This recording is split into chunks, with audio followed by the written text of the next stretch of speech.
من الشیطان الرجیم بسم اللہ الرحمن الرحیم وہذا اور یہ صراط یہ راستہ ہے ربی کا تیرے رب کا مستقیمہ سیدھا قد تحقیق فصل الآیاتی ہم نے کھول کھول کر بیان کی اپنی آیات یا اپنی نشانیاں لقوم یذکرون سمجھنے والوں کے لیے نصیحت حاصل کرنے والوں کے لیے اللہ تعالیٰ فرماتے ہیں کہ ہم نے کھول کھول کر بیان کیا کہ کون سا راستہ سیدھا ہے اللہ فرماتے ہیں لاہم ان کے لیے دار السلامی جو سیدھے رستے پہ چلے گا اللہ فرماتے ہیں اس کے لیے دار السلامی سلامتی والا گھر ہے عند ربہم ان کے رب کے پاس سلامتی والا گھر کیا جیسے دنیا میں ہم رہتے ہیں تو دیکھیں ساری چیزیں مل بھی جائیں پھر بھی کوئی نہ کوئی چیز کی کمی رہ جاتی ہے لیکن جو اللہ فرماتے ہیں اللہ کے پاس جو گھر ہے وہ جنت اس میں ہر طرف سلامتی سلامتی ہے کہیں پریشانی نہیں کوئی دکھ نہیں کوئی کچھ نہیں اللہ فرماتے ہیں ان کے لیے سلامتی والا گھر ہے عند ربہم ان کے رب کے پاس پھر بھی آپ دیکھ لیں کہ ہمارے مرد کام پہ جاتے ہیں یا بچے اسکول جاتے ہیں یا ہم بھی کہیں باہر جاتے ہیں تو ہمیں ہوتا ہے نا ہمیں گھر جانا ہے یہ اللہ نے ایک چیز رکھی ہے حالانکہ کیونکہ گھر کو اللہ نے سکون کی جگہ بنایا نا مرد بھی کام کر کے آتے ہیں تو ان کو ہوتا ہے ہم نے گھر جانا کیونکہ گھر کیا ہے امن کی جگہ لیکن اللہ فرماتے ہیں وہ گھر جو اللہ تعالیٰ نے تیار کر رکھا ہے وہ جنت ہے اس میں ہر طرف سے سلامتی ہے وہاں پہ تھکاوٹ نہیں ہے کچھ بھی نہیں ہے وہ ہر طرف سے امن و امان کا گھر ہے اللہ فرماتے ہیں ان کے لیے ہے دار السلامی سلامتی والا گھر عند ربہم ان کے رب کے پاس واہوا اور وہ ولیہم ان کا دوست ہے کیوں دوست ہے بما کانوا یعملون بس باب اس کے جو وہ دنیا میں اعمال کرتے رہے اچھے اعمال کا اچھا بدلہ اللہ نے دیا وہ یوم اور جس دن اللہ فرماتے ہیں یحشرہم جس دن ان کو اکٹھا کرے گا جمیعاً سب کے سب کو کون سا دن ہوگا وہ قیامت کا دن اللہ فرماتے ہیں اس دن اللہ تعالیٰ فرمائیں گے یا معاشر الجنی اے جماعت جنوں کی قد استکثرتم تحقیق تم نے بہت گیر لیا بہت فائدہ حاصل کر لیا من الانسی انسانوں سے اللہ تعالیٰ اس وقت جنوں سے خطاب کریں گے اور کہیں گے کہ اے جماعت جنوں کی تم نے بہت گیر لیا کیا کر لیا یہ شیطان ہوتا ہے نا یہ دل کے اندر وسوسے ڈالتا ہے خیال ڈالتا ہے یہی برائیاں کماتا ہے تو اللہ تعالیٰ اس وقت کہیں گے کہ اے جماعت جنوں کی بہت تم نے گیر لیا انسانوں کو وقالا اور کہیں گے اولیاء ان کے دوست من الانس انسانوں میں سے اب ان انسانوں میں سے کون سے ہوں گے وہ جو شیطان کی بات ماننے والے تھے وہ کہیں گے ربنا استمتع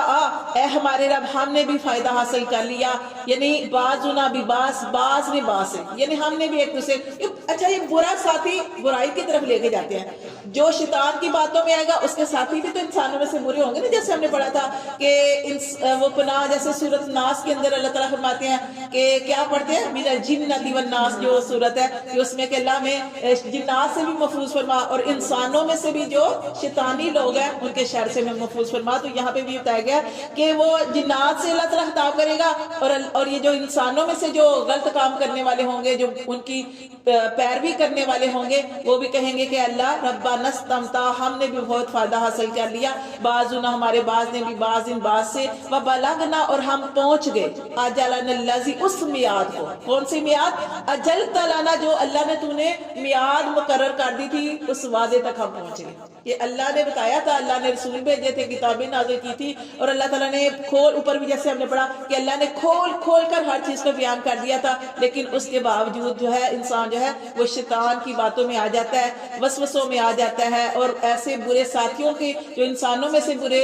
گمراہ کرنے والے ہوتے ہیں ان کی طرف آ جاتا ہے تو اللہ فرماتے ہیں کہ اس دن وہ خود اپنی باتوں کا اقرار کریں گے اور کہیں گے کہ اللہ ہم اس وعدے تک پہنچ گئے جو تو نے ہمارے لیے مقرر کیا تھا قال النار تو اللہ تعالیٰ فرمائے گا کہ اب کیا ہے قال النار آگ ہے مسواکم تمہارا ٹھکانہ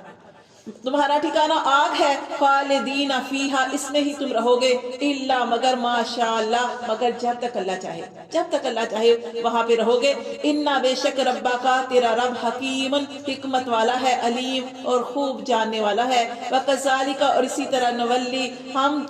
مسلط کر دیتے ہیں نولی دوست بناتے ہیں یا پھیر دیتے ہیں یا مسلط کر دیتے ہیں بعض الظالمین بعض ظالموں کو بعضن بعض پر بما کانوا یکسبون بعض سبب ان کی کمائی کے تو اس کا مطلب یہ ہے کہ انسان کو جو انسان آپ دیکھیں نا کہ جو دین کی طرف ہوتے ہیں یا علم کی طرف ہوتے ہیں یا جن کو تھوڑی اللہ نے شعور سمجھ دی ہوتی ہے وہ کیسے صحبت اختیار کریں گے جو دین والوں کی ہوگی اور برے ساتھی جو ہیں وہ کیسی صحبت اختیار کریں گے ان کو وہ لوگ اچھے لگیں گے جو ان جیسے ہوں گے وہ ایسے ہی لوگوں کی تلاش ہوگی نا جہاں پہ وہ مطلب اس طرح کی کام تو اللہ فرماتے ہیں جس طرف کوئی پھرنا چاہیے ہم اس کو رستہ اس کی طرف کھول دیتے ہیں ٹھیک ہے نا, کہ اللہ تعالیٰ نے اختیار دیے انسان کو کہ کون سا رستہ اختیار کرتا ہے انسان, تو اب جس رستے پر انسان چلنا چاہے اللہ تعالیٰ اس کے لیے وہ رستہ کھول دیتے. اللہ اس کو زبردستی پکڑ کے دوسری طرف نہیں لے کے جاتے. اسی طرح نبی پاک صلی اللہ علیہ وآلہ وسلم کو دیکھ لیں, اللہ تعالیٰ نے کیا ارشاد فرمایا قرآن مجید کے اندر کہ ہمارا کام کیا ہے, آپ کا کام جو ہے صرف دعوت و تبلیغ کرنا ہے. کسی کو پکڑ کر مار کے دین کی طرف لے کے نہیں آ سکتے. آپ کا کام صرف سمجھانا ہے. سمجھائیں گے, ان کو بار بار بتائیں, سمجھائیں. اگر وہ سمجھیں گے تو کس کا فائدہ ہے؟ انسان ہی کا فائدہ ہے. اگر نہیں سمجھیں گے تو پھر اپنے اعمال کی وجہ سے ان کا ٹھکانہ جو ہے وہ جہنم ہوگا. اللہ فرماتے ہیں یا معاشر الجنی, اے جماعت جنوں کی, والانسی اور انسانوں کی, علم کیا نہیں یاتکم تمہارے پاس آئے تھے, رسول منکم تمہیں میں سے رسول آئے تھے. اب اللہ تعالیٰ نے یہ کیوں کہا کہ تمہیں میں سے آئے تھے؟ کیونکہ اگر اللہ تعالیٰ فرشتوں کو رسول بنا کے بھیج دیتا تو فرشتے تو انسانوں کی باتیں نہیں سمجھ سکتے. فرشتے کھاتے نہیں ہیں, پیتے نہیں ہیں, ٹھیک ہے, ان کو ان ساری چیزوں کا, ضرورتوں کا کسی کا کیسے پتہ چلنا تھا؟ اس لیے اللہ تعالیٰ نے انسانوں میں سے انسان جیسے لوگ ہی رسول بنا کر بھیجے, کیونکہ ان کو پتہ ہے نا, جیسے نبی پاک صلی اللہ علیہ وسلم تھے, اس سے پہلے جتنے بھی انبیاء کرام آئے وہ اللہ تعالیٰ نے ان کو انہی میں سے بنا کے بھیجا تاکہ ان کے ساتھ بھی ساری ضرورتیں تھی. کھانا بھی تھا, پینا بھی تھا, دین کا کام بھی کرنا تھا, دعوت دینا بھی تھا, اور ساری ضرورتیں انسان کے ساتھ لگائی. اللہ فرماتے ہیں کہ اے جماعت جنوں کی اور انسانوں کی, کیا نہیں تمہارے پاس رسول آئے منکم تمہیں میں سے, یقصونا کہ انہوں نے بیان کی, علیکم تم پر آیاتی میری آیات کھول کر بیان کی, وینذرونکم اور تم کو ڈراتے تھے, لقاء یومکم ھذا اس دن کی ملاقات سے, کہ اس دن سے ڈر جاؤ. ہر نبی نے یہی کہا نا کہ ایک دن آنے والا ہے, قیامت آنے والی ہے, اس کے آنے سے پہلے تیاری کر لو. ہر نبی کی یہی دعوت تھی. اللہ فرماتے ہیں تمہارے پاس نبی آئے اور انہوں نے ڈرایا تھا تم کو, لقاء یومکم ھذا آج کے دن کی ملاقات سے. قالو اس وقت وہ کہیں گے, کون؟ انسان بھی اور جن بھی. کیا کہیں گے؟ شاہدنا ہم گواہی دیتے ہیں, علی انفسنا اپنی جانوں پر. اب گواہی تو دیں گے لیکن کون سی گواہی دیں گے؟ اپنی جانوں کے خلاف, کہ ہم ہی غلط تھے. کیوں اس وقت اپنے خلاف گواہی دیں گے؟ کیونکہ ہم نے پڑھا کہ اس وقت اللہ سے کوئی کچھ بھی چھپا نہیں سکتا. فرشتوں نے لکھا ہوا ہے, سارا لکھا ہوا ہے. اگر وہ پھر بھی انکار کریں گے, انکار کرنا چاہیں گے, اللہ تعالیٰ منہ پہ مہر لگا دے گا, زبان بند ہو جائے گی, عذاب بولے گے جن کے ساتھ برے عمل کیے یا جہاں پہ کیے. اگر یہ بھی پھر بھی انکار کریں گے تو اللہ تعالیٰ ان کے سامنے ان کی فلم چلا دے گا, جیسے آج دنیا میں ہم فلم دیکھتے ہیں.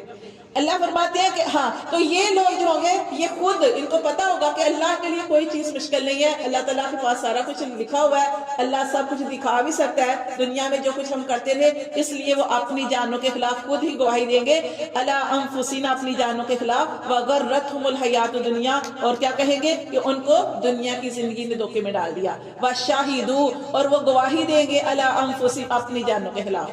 انہم کانوا کافرین کہ بے شک وہی تھے انکار کرنے والے. سوچیں, اپنے خلاف گواہی دینا. اب آپ کے خلاف کوئی گواہی دے آپ کو کتنا برا لگتا ہے. سوچیں کہ خود آپ اپنے خلاف گواہی دے رہے ہیں.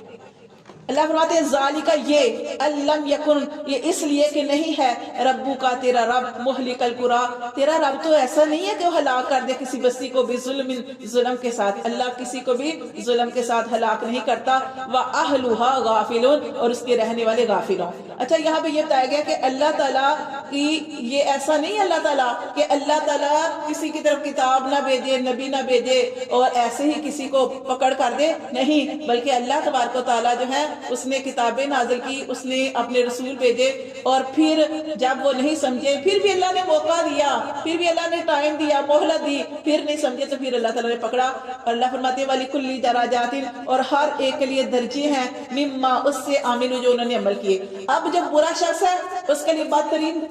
جہنم ہے, اس کے لیے طرح طرح کے عذاب ہوں گے نا جہنم میں. اللہ تعالیٰ فرماتے ہیں اسی طرح جو ایمان والے ہیں, جو اللہ کی مان کے چلے, ان کے لیے بھی درجے ہیں. جیسے آپ نے پڑھا نہیں کہ جنت کے 100 درجے ہوں گے. اچھا, ایک درجے سے دوسرے درجے کے درمیان سوچے کتنا بڑا فرق ہوگا, جتنا زمین اور آسمان کے درمیان ہے, اتنا فرق. جیسے ہم یہاں سے آسمان کو دیکھتے ہیں نا, ایسے ہی اوپر والا نیچے دیکھے گا, نیچے والا اوپر دیکھے گا. اسی لیے کہتے ہیں کہ جب اللہ سے مانگنا ہے تو کیا مانگے؟ جنت الفردوس مانگے, اور اپنے عملوں کی وجہ سے نہ مانگے. یہ بس اللہ تعالیٰ سے یہ کہ اللہ ہمارے پاس عمل نہیں ہے, اپنی رحمت کے صدقے ہمیں اللہ جنت الفردوس عطا فرما. تو اسی لیے کہا جاتا ہے، حدیث میں آتا ہے کہ جس نے ایک دفعہ دنیا میں کسی اور دوسرے سے سبحان اللہ زیادہ کہا ہوگا، دنیا میں جس نے زیادہ سبحان اللہ کیا اللہ تو پاک ہے، اللہ کی تعریف کی ہوگی، وہ جنتی اوپر والے درجے میں ہو گیا۔ اور کون کتنا درجہ؟ جیسے زمین سے آسمان اتنا بلند درجہ ہوگا۔ اس وقت جو ہے جنتی جو ہے نیچے والا جنتی، وہ اللہ اس وقت حسرت کرے گا، کیا کاش، حسرت کرے گی، عورت ہوگی تو وہ حسرت کرے گی، کاش میں بھی زیادہ سبحان اللہ کہتی ہوں، اوپر والے درجے میں ہوتی۔